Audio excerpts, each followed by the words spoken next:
Okay, so backbends. I got interrupted, sorry. Oh, that's pretty kind of good, right? So you stand about a foot in front of a wall. Yoga people, look at some of them, their bodies are beautiful. They can do things that we'll never be able to do. Maybe we will be able to do.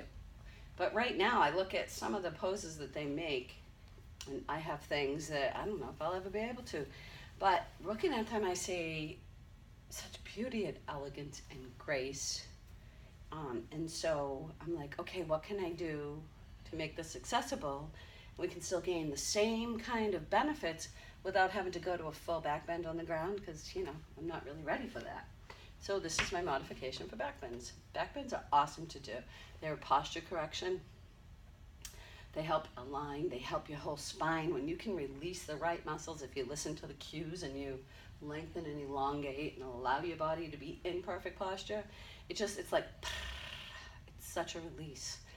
It works the psoas and the QL muscle together, balancing and strengthening, releasing and letting go and holding on where it's supposed to.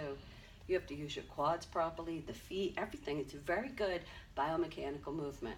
Going up against the wall, it takes away the fear, which is what 90% of people's problems are, is the fear, okay? But so I'll tell people to do back bends and they do this, okay? And it isn't what I want. Another part of a back bend is the ability to move posteriorly in control and come out of it in control. That's big.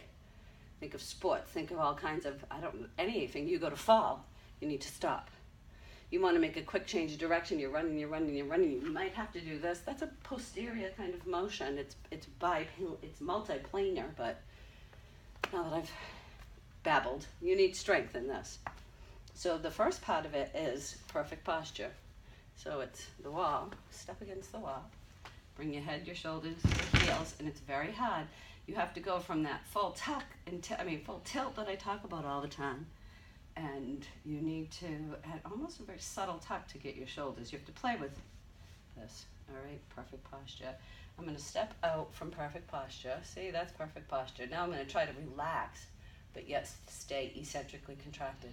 It's where the length doesn't change, but there's not so much tension of your muscles, right? Nice. So from here, I'm about a foot out. I want you to just look up and try to bring your forehead to the back of the wall. That's it. Forehead. And then turn. All right?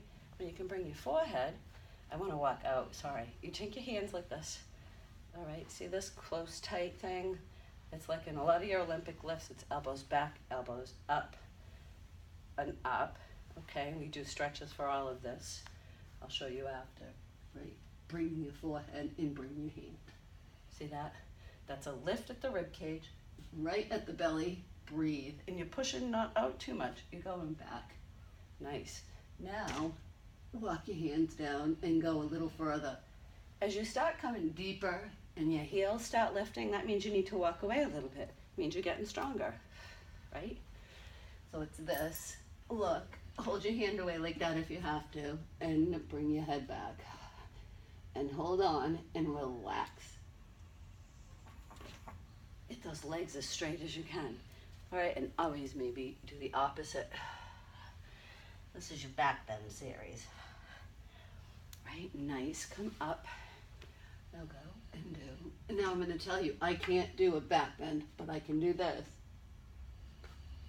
And come out of it. Now, I want you to be able to come out of it and go back to it and control. Work on that. Okay? Awesome. Go flat back forward. Now, just because I want to add a nice little stretch to this, rotate, you bend one knee, the other one is straight, always knee over the ankle, lift your toes, right? So this is flat back, and I want you to rotate towards straight legs, stack your shoulders one on top of the other, that's stacking, see? All right, and then come back to the middle, breathe, rotate, reach. Oh, nice. Let your butt move back. We'll do 5. I'm going to do 3 because I did 3.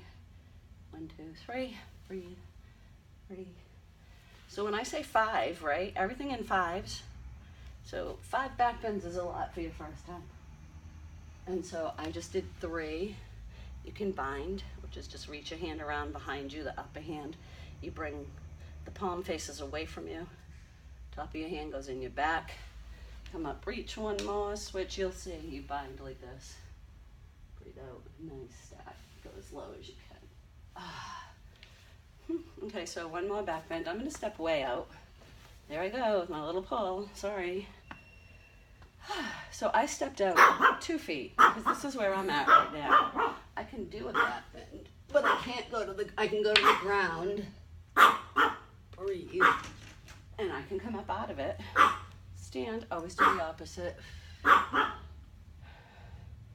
No, but I'm afraid, I have fear.